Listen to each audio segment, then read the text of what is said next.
L'exposition Milan de sculpture à Chartres, c'est une exposition qui est exceptionnelle, qui révèle des choses pour certaines totalement inconnues et qui sont d'une qualité très très rare.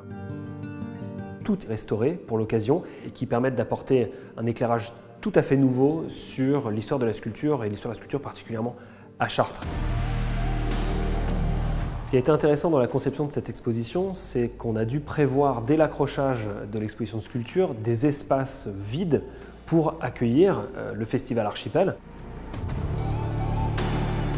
Pour le Festival Archipel, on accueille 8 œuvres, 6 exécutées par Laurent Mazuy, un artiste d'Orléans, et 2 grands dessins prêtés par le Centre Georges Pompidou, exécutés par Françoise Petrovitch. Il s'agit d'un des 2 dessins de Françoise Petrovitch prêtés par le Centre Pompidou. Des dessins de Françoise Petrovitch représentent des Saint-Sébastien d'après des grands maîtres de la Renaissance. Ce sont des grands dessins qui montrent le torse du saint criblé de flèches et qui sont exécutés avec une technique admirable de la vie, donc l'encre qui se diffuse dans le papier.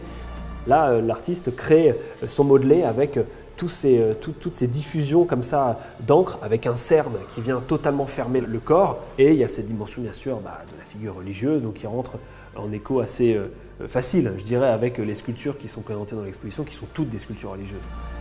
En parallèle, effectivement, il y a 6 tableaux exécutés par Laurent Mazuy qui jouent sur la question du retable, du tableau d'autel, qui comporte en eux une certaine forme de spiritualité. Laurent Mazuy travaille aussi beaucoup la matière, du carton, du bois, de la toile de jute, une matière très présente, le tout superposé pour donner des effets de matière très différents, effets de matière qu'on va aussi retrouver dans l'exposition Milan de sculpture. Quand on pense à Chartres, on pense à l'art gothique, bien sûr, parce que c'est la cathédrale. Mais il n'y a pas que ça. Chartres va vivre d'importants chantiers de sculpture au XVIe siècle. Là, on a ici un élément qui a été exécuté par un artiste orléanais qui représente Saint Paul, chef-d'œuvre absolu de la sculpture de la Renaissance.